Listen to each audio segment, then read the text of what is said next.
45 বছর বয়স হয়েছে তো কি হয়েছে?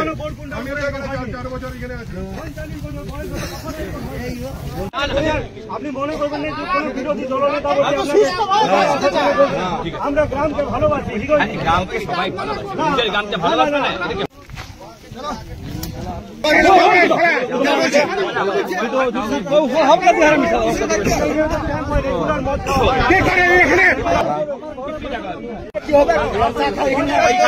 ওইখানে আমরা পয়সা দিয়ে নাইটটা দেখেছি,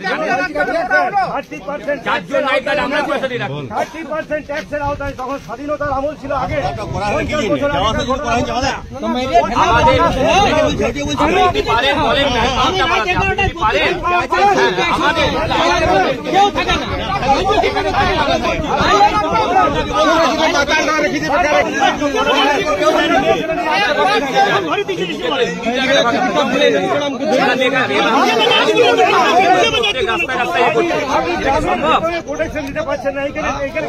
আমাদের পক্ষে যতটা সম্ভব করি, এখানে প্রত্যেকদিন সন্ধ্যাবেলা গাড়ি ধরে, রাত্রেবেলা করে গাড়ি ধরে।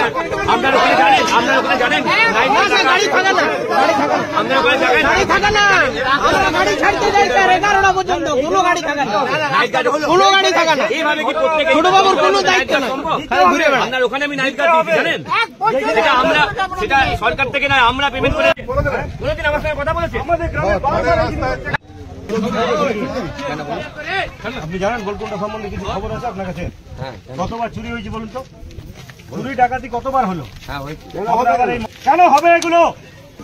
তাহলে কি করে হলো? কি করে ফেললো সবাই? আমরা কি হয়েছে এর আগে চুরি কতবার হলো? আপনি কিনারা করতে পেরেছেন? চুরি ধরতে পেরেছেন? আমরা তো চুরি বলতে কি হয়েছে, লাস্ট হয়েছে তো আমরা তেল চুরি। ঘর চুরি হয়নি, 5 বার বাড়ি চুরি হলো, ব্যাটারি চুরি হলো। তার জন্য আমাদের কি করা হয়েছে? আমাদের সঙ্গে বসে সিসিটিভি করা হয়েছে। চামচামু ছিলেন আপনারা, ধরুন লোক ধরুন, অনেকটা আটকেছে, এটা বলবেন না আগে কি হয়? হ্যাঁ, অনেকটাই আটকেছে।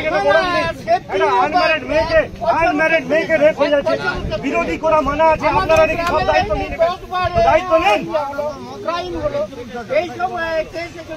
কি করছেন আপনারা?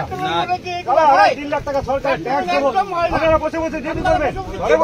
ঘরে বসে কেউ ডিউটি করেন? কি হচ্ছে, কেন হচ্ছে? আপনি জবাব দিন, কেন হচ্ছে? আমাদের মেয়ে ছেলের কি প্রোটেকশন আছে? বলুন, মেয়ে ছেলের প্রোটেকশন কিরকম ভাবে ঘরে ঘরে সম্ভব? আজকে কোন মহিলাকে কোথাও যাচ্ছে পিকনিকে বা কিছু হচ্ছে তখন কি হবে? আপনি শুনুন, আজকে আমার মহিলা, আমার প্রোটেকশন কে দেবে? এভাবে প্রত্যেক ঘরে ঘরে কোন মহিলা কোথায় যাবে, কোন ছেলে কোথায় যাবে, এরকম ভাবে প্রোটেকশন হয় নাকি? আপনি তো এরকম ভাবে কোন জায়গায় প্রায় হচ্ছে তো গ্রামের মানুষ বা আমরা সন্দেহ করছি সেটা মার্ডার এবং আশা করছি রেপ প্লাস মার্ডার। মাঝে সাঝে বাইরের মানুষ হয়, ঝাড়খণ্ডের মানুষ বা ধরুন রানীগঞ্জের মানুষ হয় মদ খাচ্ছে বা একটা গ্রুপ করে মিটিং করছে, বা নেওয়াপুরের মানুষ, এরকম বহুবার হয়েছে। আমরা কমপ্লেনও দিয়েছি।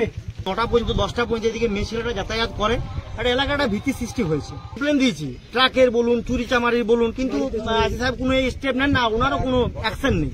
মেয়েটা হচ্ছে এই আমার কাকু হয়, ঠিক আছে, এই কাকুরই মেয়ে, আমাদের পাহাড়গোড়ার গ্রামে। ওরা আজ 3-4 বছর ধরে বুলকুনা গ্রামে ভাড়া থাকতো। আমার হচ্ছে দেবব্রত রায়। প্রতিদিন 1টার ভিতরে বললে আমি দুর্গাপুর যাবো, থেকে ফতেপুর পিকনিকে যাবো। ওর কালকে 3টার সময় আসবে, 3টার সময় বাড়ি চলে আসে। তো 3টার পর দেখা যে আসা যায়, তখন আমরা একটু সকালবেলাতে বলি ঠিক আছে আজ একটু দিচ্ছেন।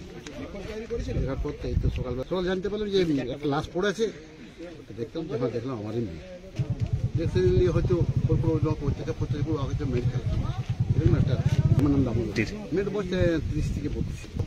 মেয়েটা এই জানে গেলে কিছু করতে না, বর্ধমান থেকে বাংলা ইউনিভার্সিটি নার্সিং ট্রেনিং করছে, রানীগঞ্জ থেকে কম্পিউটার ট্রেনিং করছে, অনেক কিছু ট্রেনিং করছে।